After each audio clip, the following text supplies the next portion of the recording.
오늘 말씀은 신약성경 요한복음 6장 1절부터 15절까지 말씀입니다. 요한복음 6장 1절부터 15절까지의 말씀입니다. 이 부분은 홍주연 성도님이 필사한 부분입니다. 찾으셨으면 한 절씩 교독하시겠습니다. 그 후에 예수께서 디베랴의 갈릴리 바다 건너편으로 가시매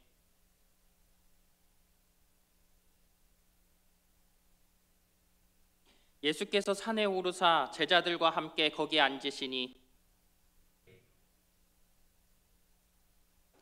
예수께서 눈을 들어 큰 무리가 자기에게로 오는 것을 보시고 빌립에게 이르시되 우리가 어디서 떡을 사서 이 사람들을 먹이겠느냐 하시니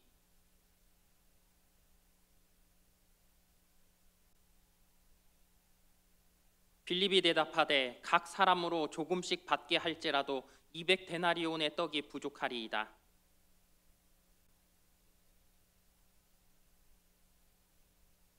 여기 한 아이가 있어 보리떡 5개와 물고기 2마리를 가지고 있나이다. 그러나 그것이 이 많은 사람에게 얼마나 되겠사옵나이까?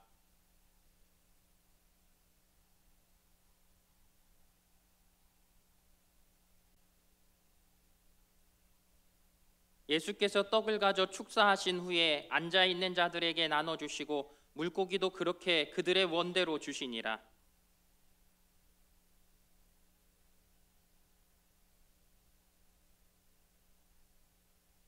이에 거두니 보리떡 5개로 먹고 남은 조각이 12바구니에 찼더라.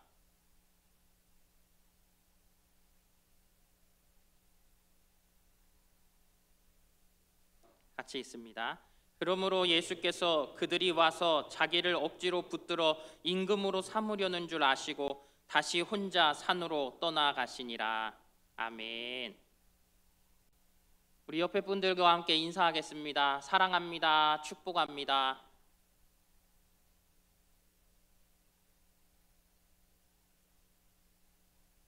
자주 계속 뵈서 너무 좋은 것 같아요. 오늘부터 제가 말씀을 전하는 시간들 동안에는 요한복음 6장을 가지고 말씀을 전하려고 합니다. 제목은 양식, 그 이상의 양식이에요. 그래서 오늘 우리 오후 예배, 또 수요 예배, 금요 예배 다 저더라고요. 그래서 우리 양식, 그 이상의 양식이라는 제목으로 여러분들과 말씀을 나누려고 합니다. 제가 초등학교 2학년 때 전라남도 광양으로 전학을 가게 됐어요. 전학을 간 학교 이름이 광양서, 그때는 국민학교, 우리 곽경삼 장로님이 나오셨던 학교. 제가 후배가 되더라고요. 그래서 우리 장로님이 가끔씩 저 맛있는 것도 사주세요. 후배라고, 사랑하는 후배라고. 그런데 학교 얘기를 나눠보면 어때요? 너무 다른 얘기예요. 왜요? 6.25 때 얘기를 하시니까 저랑은 학교가 너무 많이 달라요. 그래도 저의 훌륭하신 우리 선배님이십니다.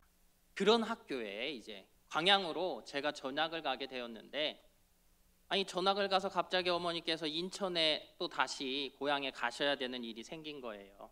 며칠을 가시게 되니까 이제 뭐 이것저것 준비를 해 놓으셨을 텐데 초등학교 2학년인 제가 무엇을 어떻게 챙길 줄 알겠어요? 무엇을 해 놓으셨는지 제가 어떻게 알겠어요? 6학년인 형에게 모든 걸 다 일임해 놨겠지요. 그런데 집에 오니까 먹을 게 아무것도 없는 거예요. 먹을 게 아무것도 없으면 먹어야 되는 건 뭐예요? 라면. 이야, 너무 잘하신다. 라면을 먹어야 되는 거죠. 라면을 먹어야 되는데 저는 여태까지 라면을 끓여본 적이 없죠. 그럼에도 불구하고 배는 고프니까 어떻게 합니까? 라면을 끓여야 되는 거예요. 눈에 딱 들어오는 솥을 보니까 뭐가 보였을까요? 압력밥솥이 보이는 거예요. 뭐 뚜껑은 둘째 치고 압력밥솥에 물을 열심히 받아서 끓이기 시작하는데 얼만큼을 받았을까요? 많이 받아야 많이 먹죠. 많이 받아야 많이 먹으니까 물을 많이 받아서 끓였어요. 물이 열심히 끓더라고요. 거기에 라면은 몇 개 넣어요? 초등학교 1학년, 2학년이 먹으면 얼마나 먹겠어요? 1개를 넣어야지. 1개를 넣고 끓였습니다. 이 맛이 어떻게 됐을까요? 다시는 잊지 못할 그 맛이 되었겠지요. 그렇습니다. 배가 고프니 어떻게든 제가 먹기 위해 애를 썼다라는 것이지요. 그렇습니다. 우리 인생이라는 것이 그래요. 우리는 먹고 살아야만 하는 사람입니다. 내가 먹는 것을 해결하지 않으면 안 돼요. 우리의 육체라는 것은 이 허기를 꼭 달래야만 한다라는 것이에요. 그런데 우리 사람은 그 육체의 배고픔만 달랜다고 우리가 사라지는 것입니까? 그렇지 않지요. 우리는 영적인 호흡을 해야만 합니다. 그래야만 우리가 살아있는 거예요. 그 영적인 호흡이라는 것은 무엇입니까? 내가 하나님 안에 거하는 것이지요.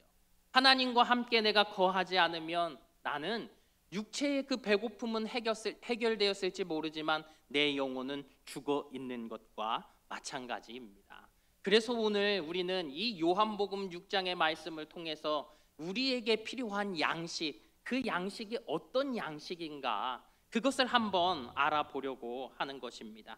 다시 말해서 밥의 문제, 우리의 소유의 문제에 관해서 우리가 함께 말씀을 통해 알아보려고 합니다. 오늘 말씀은 여러분들이 너무도 잘 아는 이야기, 우리 주일학교 아이들도 잘 아는 이야기, 오병이어의 기적에 대한 이야기이지요. 이 말씀의 배경이 되는 지역은 어디입니까? 말씀해 보니까 이게 지금 디베랴의 갈릴리 바다를 건너 어느 산 중턱에 있었던 이야기인 것 같아요. 이 일이 있기까지는요, 마가복음에 보면 제자들이 예수님을 대신해서 복음을 전하러 나갔다라는 거예요. 많은 사람들에게 천국을 알리기 위해서 나갔는데 나가보니 어때요? 아픈 이들이 있죠. 그 아픈 이들을 보며 그들이 그냥 왔을까요? 주님께서 많은 아픈 이들을 위해 안수하시니까 어떻게 되었어요? 낫지요. 낫는 그 기적을 이들이 보았단 말이에요. 제자들도 안타까운 마음으로 그들을 위해 간절히 기도합니다. 그랬더니 어떤 일이 일어나는 거예요? 병자들이 낫는 거죠. 병자들이 낫기 시작합니다. 그리고 나서 제자들이 그 사역을 마치고 너무도 뿌듯하게 주님께로 돌아가고 있는데 많은 사람들이 이제는 이 제자들을 쫓아오는 것이지요. 병이 나았다라는 것 자체만으로도 이것은 엄청난 일인데 이들이 그 스승에게 간다고 하니 이들보다 더 훌륭한 그 스승을 한 번쯤 보고 싶은 마음이 드는 거예요. 그래서 제자들이 주님께로 향하여 다시 돌아올 그때쯤에는 너무도 많은 사람들이 이제 그 예수님이 계신 곳에 오게 되어졌다라는 사실입니다. 그래서 2절 말씀에 보니까 큰 무리가 따르니 이는 환자들에게 행하시는 표적을 보았음이로라 라고 이야기합니다. 이 표적들을 보고 이들이 몰려들기 시작한 거예요. 여러분, 그런데 주님께서는 이들이 오는 것을 보시면서 이들을 다 모아놓고 천국의 복음을 증거하시는 그것이 아니라 제자들을 신속히 데리고 산 위로 올라가셨다라는 거예요. 다시 말해서 오고 있는 무리를 외면하시고 올라가고 계시다라는 것이죠. 그것은 왜 그럴까요? 혹여나 이 제자들이 저 사람들의 의도하는, 저 사람들이 생각하고 있는 무엇인가를 꿈꾸고 있는 그것들이 이 제자들에게도 오염이 되어질까 하는 마음이 그 예수님께 있었다라는 사실이죠. 왜? 우리가 무엇을 생각하기 때문일까요? 우리가 말씀을 들으면서 이제 생각해 볼 거예요. 또 4절 말씀을 봅니다. 4절 말씀에 보니까 이제 이 배경이 나옵니다. 이 시간적 배경이 나오는데 마침 유대인의 명절인 유월절이 가까운지라. 유월절이 가까운 때라는 거예요. 여러분 보세요. 지금 배경을 보니까요, 이 디베랴 갈릴리 바다와 또 이 산 빈들 광야를 배경으로 하고 시간은 이 유월절이라는 사실입니다. 이 배경을 통해서 이제 어떠한 일이 일어나냐라는 것이지요. 5절 말씀에 보니까 예수님께서 눈을 들어 그들을 보셨어요. 예수님을 열심히 따라오고 있는 무리들, 그들을 피하고 싶었는데 너무도 많은 무리들이 따라오고 있습니다. 오병이어의 기적에 몇 명의 사람을 헤아렸습니까? 5,000명을 헤아렸는데 우리는 너무도 상식적으로 잘 알고 있어요. 그 숫자라는 것은 남자 장정만을 의미한다라는 것을. 그래서 따져보면 대략 10,000명이 넘는 숫자가 지금 예수님을 쫓아오고 있는 것이지요. 예수님께서 그들을 바라봅니다. 마가복음 6장 34절에서는 이렇게 얘기해요. 예수께서 나오사 큰 무리를 보시고 그 목자 없는 양 같음으로 인하여 불쌍히 여기사 이에 여러 가지로 가르치시더라. 그들을 보니까 너무도 안타까운 거예요. 무엇이 안타까운가요? 그들의 영혼이 안타까운 거예요. 그들의 영혼을 보니까, 그들의 마음에 품고 있는 생각들을 보니까 너무도 안타까운 거예요. 그래서 그들을 외면하고 가시려다가 그 불쌍한 영혼들을 보시고 주님께서는 그들을 가르치셨다라는 것이죠. 그들이 어떤 마음을 품고 있기 때문일까요?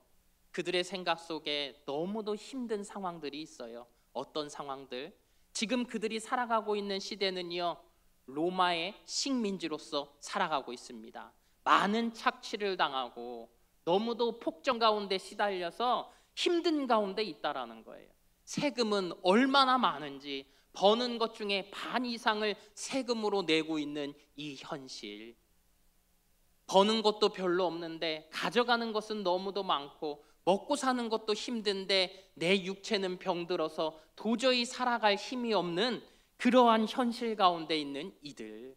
그래서 이들이 가지고 있는 희망이라는 것은 다른 것이 아니라 성경 속에 나오고 있는 메시아라는 그분, 그 메시아라는 분이 오셔서 이 로마의 폭정으로부터 우리를 구원하여 주실 거라는 그 생각 하나, 이것만을 붙들고 나오는 이들이라는 것이지요. 그래서 병자를 고치고 있는 예수님의 모습을 보며 혹여나 그 예수님이 메시아는 아닐까 하는 마음에 예수님만을 붙들고 그분의 무언가 이야기를 들으면 우리가 힘을 낼 수 있지 않을까 하는 생각 속에 왔다라는 거예요. 그러나 여러분도 아시지만 예수님이 그런 분이십니까? 그들이 원하는 그들의 어떤 독립, 그들의 어떤 해방, 이것을 오신 예수님이냐는 것이지요. 그렇지 않잖아요. 그러니 그 예수님께서, 그렇지 않은 예수님의 모습, 예수님께서 그들에게 정말로 주시고자 하는 것들, 그들에게 알리고자 하는 것들, 그것들을 모르는 이 백성들을 보니 더욱더 안타까운 마음이 드는 거예요. 뿐만 아니라 제자들 또한 예수님께서 그렇게 기적을 베푸시며 이적을 베푸시며 표적을 보여주셨는데 그 표적을 이해하지 못하는 제자들, 이 제자들 때문에 예수님은 더욱더 가슴 아프신 것이지요. 그래서 이 모든 현실 속에서 예수님께서는 이 제자들을 한 번 더 깨우치시기 위해 질문을 하시는 거예요. 제자들에게 묻는데 먼저 빌립에게 묻습니다. 5절부터 7절까지 말씀. 5절 하반절부터 봅니다. 우리가 어디서 떡을 사서 이 사람들을 먹이겠느냐? 이렇게 말씀하시면 친히 어떻게 하실지를 아시고 빌립을 시험하고자 하심이라. 각 사람으로 조금씩 받게 할지라도 200데나리온의 떡이 부족하리이다. 예수님께서 이들에게 하늘의 복음을 말씀하시다 보니까 시간이 많이 지체되기 시작합니다. 그래서 어둑어둑해지기 시작하는데 이들이 이제는 배고플 때가 되어졌다라는 것이죠.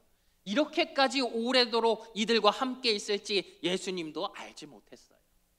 그러다 보니 예수님께서는 이들에게 연민이 생기시고 이들을 어떻게든 먹여야겠다라는 생각을 하시고 어떠한 계획을 분명히 가지고 계셨습니다. 그러나 예수님께서는 그 계획을 말씀하지 않으시고 빌립에게 물으시는 거예요. 우리가 어디서 떡을 사서 이 사람들을 먹이겠느냐? 그랬더니 이 빌립이 뭐라고 얘기합니까? 어디서 떡을 사야겠냐라고 물었는데 대충 사람들이 얼마씩 걷어서 좀 하더라도 200데나리온이 모질라겠습니다 라는 대답을 하는 것이지요. 그것은 무엇을 이야기하는 거예요? 주님, 우리 그럴 돈 없어요. 주님, 우리 저 사람들에게 연민을 느끼며 저들을 먹일 돈, 그런 돈 우리에게 없어요 라는 것을 이야기하고 있는 것은 아닙니까? 200데나리온이면 지금 세상으로 따지면 한 2,400만 원 정도의 돈이 된다라는 거예요. 그런 돈이 지금 그 제자들에게 예수님 수중에 있냐라는 것이지요. 그때 또 한 사람이 그때 이 다른 제자들도 그들의 생각을 이야기합니다. 마가복음 6장 35절 36절 말씀. 때가 저물어가매 제자들이 예수께 나와 여짜오되 이곳은 빈들이요 날도 저물어가니 무리를 보내어 두루 촌과 마을로 가서 무엇을 사 먹게 하옵소서. 제자들도 이야기하는 거죠. 주님, 우리가 돈이 없어서 도저히 어떻게 할 수 없어요. 그냥 그들은 스스로 알아서 그들이 마을로 내려가서 무언가 먹을 수 있도록 그들을 보냅시다 라고 이야기하는 거예요. 현실적인 이야기이지 않습니까? 그들이 모두 모여 있는데 이 10,000명이나 되는 사람을 어떻게 한 동네에서 떡집이 얼마나 큰 떡집이 있길래 이들을 먹일 수 있습니까? 불가능한 이야기라는 것이지요. 그러니 이들의 대안이 맞는 거예요. 그때 이 베드로의 형제 안드레가 끼어들며 예수님 앞에 이야기합니다. 8절부터 9절. 제자 중 하나 곧 시몬 베드로의 형제 안드레가 예수께 여짜오되 여기 한 아이가 있어 보리떡 5개와 물고기 2마리를 가지고 있나이다. 그러나 그것이 이 많은 사람에게 얼마나 되겠사옵나이까? 여러분, 안드레의 이야기는 뭐예요? 주님, 제가요 주님께서 그렇게 말씀하시는 것을 듣고 지금 사람들한테 다 물어봤어요. 가지고 있는 거 뭐 있는지, 뭐 누가 좀 어떻게 나눌 수 있는지 물어봤는데 한 아이가 가지고 있는 그 보리떡 5개와 물고기 2마리가 전부예요. 이젠 아무것도 없어요. 이게 답니다. 무슨 이야기예요? 주님, 제가 다 알아봤어요. 제가 방법을 다 강구해 봤어요. 그런데 되지 않아요 라고 이야기하는 것 아닙니까? 여러분, 이 이야기를 들으며 우리들 어떤 생각이 드십니까? 내 현실 가운데서 무엇인가 내가 할 수 없는 일들이 생겼을 때, 내가 방법을 찾아봐도 더 이상 방법이 없을 때 우리가 주님 앞에 기도해도 안 되잖아요. 주님, 기도한다고 되겠어요? 라는 그 물음 혹시 우리가 주님 앞에 던졌던 그것과 다름없지 않습니까? 제자들 또한 마찬가지예요. 그들 스스로 이야기하는 건 무엇입니까? 예수님이라도 별 수 있겠어? 라는 이야기 아니냐고요. 이야기 듣다 보니 어디서 많이 들은 이야기 같아요. 가나안 10명의 정탐꾼의 이야기. 이 이야기가 여러분 생각나지 않습니까? 가데스 바네아에 이르러서 이제 가나안 땅을 향해 12지파에서 한 명씩 12명의 사람을 정탐꾼으로 보냅니다. 이들이 정탐을 하고 돌아와서 하는 이야기 여러분 한번 들어보세요. 무슨 이야기를 합니까? 우리는 저들 앞에 밥이라는 거죠. 저들의 그 장대한 기고를 보면 도저히 우리가 그들을 상대할 수 없다라는 거예요. 어떤 이 병사적으로 훈련받지 않았던 이 이스라엘 민족, 이들이 과연 어떻게 이들을 이길 수 있겠습니까? 여러분, 제가 이 훈련소에 소대장으로 있었다고 하지 않았습니까? 처음 군대에 들어온 친구들을 보면요, 걸어가는 것 자체만 봐도 얘들은 도저히 사람이 아니에요. 군인이 될 수 없어요. 앞으로 가 그러면 왼발과 오른손이 올라가야 되는데 왼발과 왼손이 올라가요. 그런 친구들도 있어요.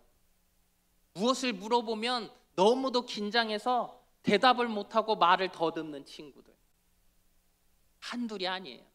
여러분, 그런데 하물며 기골이 장대한 가나안의 사람들을 바라보며 그들을 보며 이스라엘 백성들이 얼마나 떨었겠습니까?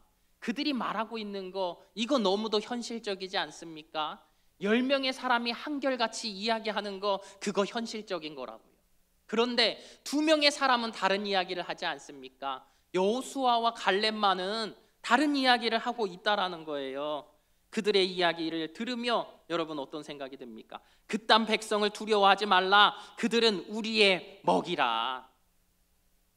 하나님께서는 10명의 편을 드신 것이 아니라 2명의 편을 드시지 않습니까? 이유가 무엇이에요? 거기엔 분명한 이유가 있지요. 그것은 다른 것이 아니라 하나님의 능력을 이들이 과소평가했다라는 것이죠. 하나님의 능력, 지금까지 이들이 출애굽할 수 있도록 인도하셨던 하나님, 광야에서 이들이 굶주리지 않을 수 있도록 이들을 지키셨던 하나님, 그 추위와 그 더위를 다 견디게 하신 하나님, 그 하나님의 능력을 믿는다면 당연히 그들의 정탐한 모든 이야기들 속에서 이들이 해야 할 이야기는 뭐예요? 하나님이 하실 것을 믿습니다 라는 그 대답이 나와야 하는 것 아닙니까? 그런데 그들은 하나님의 무능력을 전제로 이 모든 것들을 판단했다라는 것이죠. 제자들도 마찬가지입니다. 이들을 어디서 어떻게 먹일까라는 질문에 이들의 답변은 무엇이었어야겠습니까? 예수님이 하실 수 있지 않습니까? 라는 그 답변이 있었어야 하지요. 그러나 이들의 대답, 이들도 마찬가지로 무엇을 전제합니까? 그들은 아직까지도 예수님을 모르는 거예요. 그 예수님께서 또한 이 무리를 얼마나 사랑하고 계시는지, 이들을 진정으로 구원하시고자 하는 그 마음이 온전히 있음을 이 제자들이 알지 못한다라는 거예요.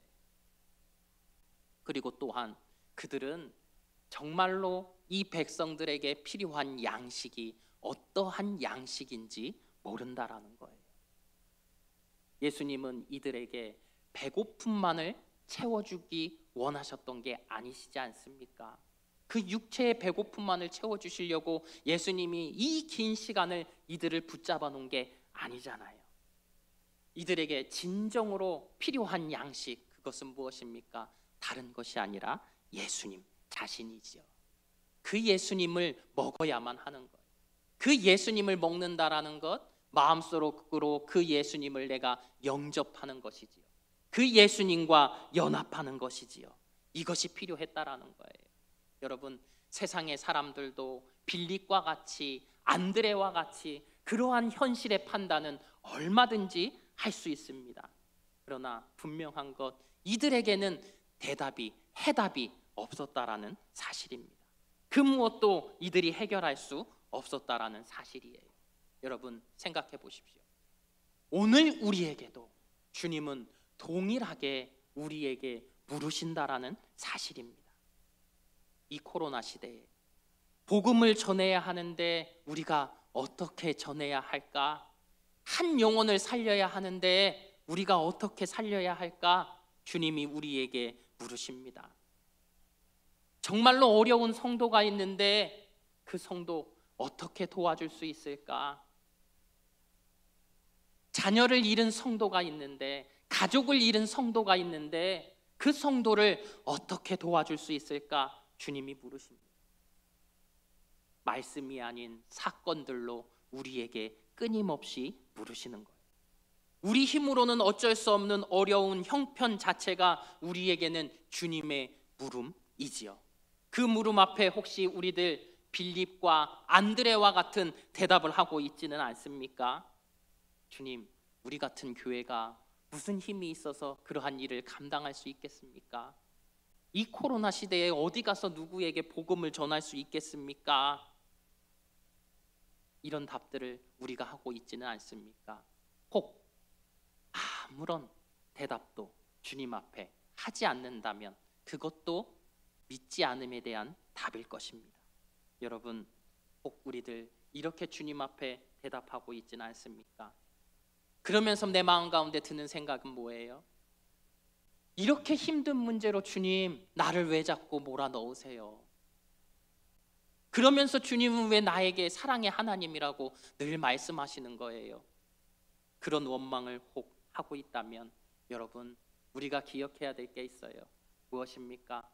주님께서는 우리에게 한계를 주셨는데 그 한계를 통해서 우리는 어쩔 수 없이 주님을 의지할 수밖에 없는 존재라는 거예요. 그 주님을 믿으며 나아갈 수밖에 없는 존재가 바로 우리들이라는 사실입니다. 중요한 것은 무엇입니까? 내가 내 살아온 세월 속에서 겪었던 일들에만 너무 내가 마음을 두지 않는다면, 그 방법만을 의지하지 않는다면, 내가 믿음으로 주님 앞에 이 모든 것들을 내어놓고 내 자신을 주님 앞에 던지기만 한다면 주님께서는 반드시 우리의 삶에 일어난 모든 문제를 해결하여 주실 거라는 사실입니다. 여러분, 그렇다면 왜 우리는 믿음으로 이 모든 일들을 주님 앞에 맡길 수 있습니까? 6절의 말씀을 보니까 그래요. 이렇게 말씀하시면 친히 어떻게 하실지를 아시고 이미 계획이 서 있으시다라는 거예요. 여러분, 10절부터 12절까지 말씀입니다. 예수께서 이르시되 이 사람들로 앉게 하라 하시니 그곳에 잔디가 많은지라 사람들이 앉으니 수가 5,000명쯤 되더라. 예수께서 떡을 가져 축사하신 후에 앉아있는 자들에게 나눠주시고 물고기도 그렇게 그들의 원대로 주시니라. 그들이 배부른 후에 예수께서 제자들에게 이르시되 남은 조각을 거두고 버리는 것이 없게 하라 하심으로. 여러분, 그렇습니다. 우리가 고민하고 해결하지 못하는 이때에도 주님께서는 일하신다라는 사실이에요. 주님께서는 이미 우리의 그 마음을 아시고 모든 것들을 계획해 놓으셨어요. 어떻게 이들을 먹이실지 주님의 마음 가운데 생각이 다 있으셨다라는 거예요. 그리고 주께서 그것들을 실행하시는데 나의 믿음이 더욱더 든든히 서가기를 원하시는 마음으로 제자들 또한 그 일에 끌어들이시지 않습니까? 모두를 앉히라고 하십니다. 그리고 그들이 떡을 떼서 나눠주라고 하는 거예요. 그 빵을 나누어 주라고, 그 물고기를 나누어 주라고 주님께서 말씀하시는 거예요. 제자들 또한 이 일에 동참합니다. 그랬더니 어떻게 되는 거예요? 이 5,000명 같이 있었던 수많은 사람들이 모두가 배불리 먹을 수 있게 되어졌다라는 사실입니다. 그리고 12광주리가 남았대요. 12광주리, 성경에서는 의미하는 것을 이야기하는데 12지파를 의미한다. 그래서 모든 사람이 배불리 먹을 수 있도록 주께서 하셨다라는 것을 말씀하고 있습니다. 여러분, 예수님이 떡과 물고기를 나누어 주시니 어떤 결과가 일어납니까? 좀 전에 빌립은 사람들이 가진 것 그리고 200데나리온이 있어야 이들이 그나마 풀칠이라도 할 수 있다고 했는데 그들이 배불리 먹을 수 있었습니다. 안드레는 어때요?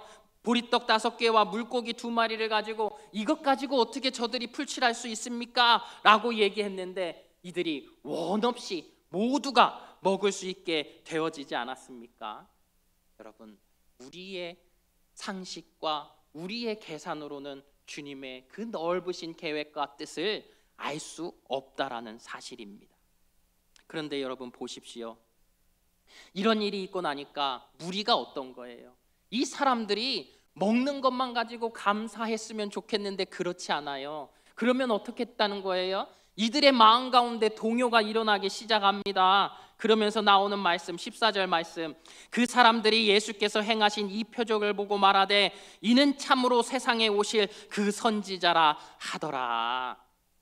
이들의 마음 가운데 이렇게 배불리 먹을 수 있는 떡을 주시는 분을 보니 말씀이 떠오르기 시작합니다. 신명기 18장 18절 말씀, 내가 그들의 형제 중에서 너와 같은 선지자 하나를 그들을 위하여 일으키고 내 말을 그 입에 두리니 내가 그에게 명령하는 것을 그가 무리에게 다 말하리라. 모세에게 다른 선지자를 보낼 것을 말씀하셨는데 그 선지자가 예수님이신 것 같은 거예요. 왜? 그러한 만나를 또 내릴 거라고 했으니까. 6월절쯤입니다. 출애굽을 기념하는, 하나님께서 그들을 구원하신 그 날을 기념하는 그때에 지금 예수님께서 하시는 일, 이 일만 봐도 바로 예수님이 메시아라는 그 생각을 하기에 충분하지 않습니까? 그랬다라는 거죠. 그런데 예수님은 뭐예요? 예수님께서는 그들을 어떤 정치적인 해방을 주시기 위해서 그들이 이 로마로부터 그 압제에서 벗어날 수 있도록 하시는 그것이 목적이 아니시라는 사실이지요. 그러니 예수님께서 어떻게 하시는 거예요? 15절 말씀, 그러므로 예수께서 그들이 와서 자기를 억지로 붙들어 임금으로 삼으려는 줄 아시고 다시 혼자 산으로 떠나 가시니라. 여러분, 그렇습니다. 주님은요, 이들에게 지금 오병이어의 기적을 보여주셨는데 이것이 그 만나를 생각하도록 하는 것 맞습니다. 그런데 그 만나를 통해서 이들에게 주시는 메시지가 처음 이들이 출애굽하며 얻었던 그 정치적인 해방, 온전한 해방 그것을 보여주시기 위함이 아니라는 거예요. 주께서 주시고자 하는 게 무엇입니까? 여러분들 잘 아시지 않습니까? 주님 자신을 주시고 싶으신 거예요. 영원한 생명, 더 이상 배고프지 않을 수 있도록 우리에게 그 은혜를 주시고자 하는 것, 그것이 주님의 의도가 아닙니까? 그 사실을 기억해야 한다고요. 그래서 기억해 보니까 그래요. 여러분, 우리가 다니엘 기도회를 하며 많이 불렀던 찬양, 그 찬양 기억하십니까? 모든 것이 은혜, 은혜, 한없는 은혜라는 거죠. 내 삶에 당연한 것 하나도 없었던 것을 우리가 그렇게 고백하지 않았습니까? 제가 암에 걸려서 항암 치료를 하는 동안 인천에서 아산병원까지 열심히 오가는데요. 항암 주사를 맞는 동안 이 병원에 입원할 수가 없어요. 매일 왔다 갔다 해야 돼요. 매일 왔다 갔다 하는데요. 이 오가는 길이 이 올림픽대로예요. 올림픽대로 우리 이 저기 어디예요? 63빌딩 그 옆쪽쯤을 이렇게 지나가다 보면은요. 개나리꽃이, 쌀이꽃이 얼마나 이쁘게 피는지 몰라요. 제 평생에 제가 꽃을 가장 아름답게 보았던 순간이 그 순간이었던 것 같아요. 왜 그런 것일까요?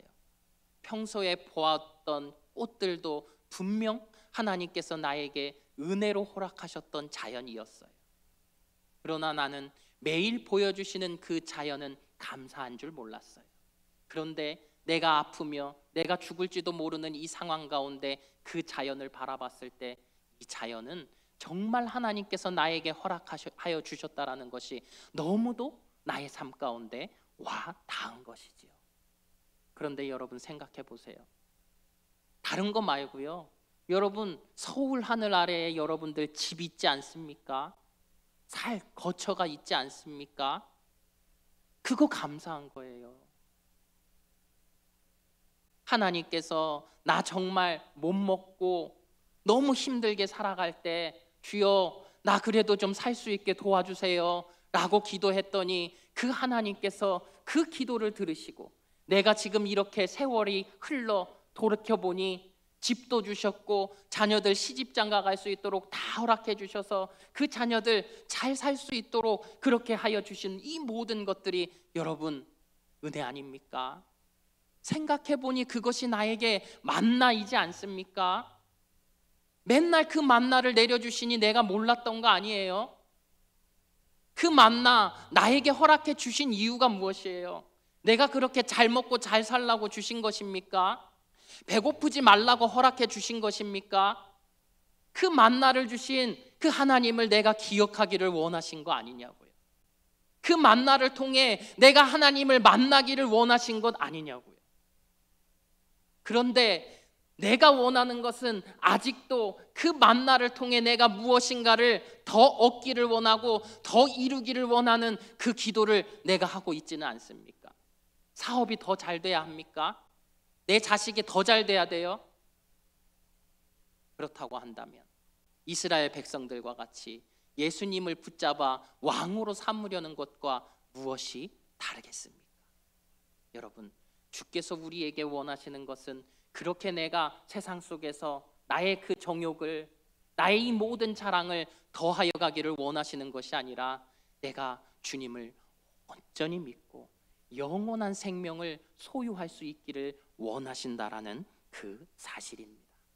오늘 여러분, 주님께서는 우리 삶 가운데 너무도 많은 만나를 내려주셨습니다. 그런데 나는 그것을 기적인지 모르고 살아가고 있어요. 그것이 주의 은혜인지 모르고 살아가고 있어요. 여러분, 오병이어의 기적 나에게도 있었습니다. 그 기적을 통하여 우리 하나님께서 나에게 원하시는 것, 나의 구원입니다. 영원한 생명을 통하여 하나님과 늘 함께 하기를 하나님이 원하신다는 사실입니다. 여러분, 우리에게 필요한 양식이 무엇일까요? 양식, 그 이상의 양식을 하나님께서 우리에게 주셨음을 기억하며 예수 그리스도를 내 마음 가운데 구주로 영접하고 주님과 연합하여 살아가시는 우리 성도님들 되기를 주님의 이름으로 축복합니다. 기도하겠습니다. 거룩하신 하나님, 연약한 우리들이 오늘도 주의 말씀을 듣습니다. 만나의 기적을 보는 자들, 오병이어의 기적을 보는 자들을 보며 우리들에게도 그러한 은혜를 달라고 내가 여태까지 기도해 오지는 않았습니까? 그런데 돌이켜보니 내 삶에 주님께서는 너무도 많은 그 기적과도 같은 만나를 허락하여 주셨습니다. 아버지 나의 하나님, 그 만나가 내가 잘 먹고 잘 살라고 세상 가운데서 다른 사람에게 기죽지 말라고 주님께서 주신 것이 아니라 나의 하나님을 온전히 알라고, 하나님을 만나 정말로 내 죄 사함 받고 구원함을 얻으라고 영원한 생명을 소유하라고 주께서 주신 것임을 하나님 지금도 우리가 깨달아 알 수 있도록 은혜를 더하여 주시옵소서. 그러면 세상에 나아가 살아가는 우리의 삶이라는 것이 정말 주님의 자녀로서 빛된 삶을, 또 소금으로서의 삶을 살아갈 수 있는 우리 성도들 될 수 있도록 축복하여 주시옵소서. 예수님 이름으로 기도합니다. 아멘.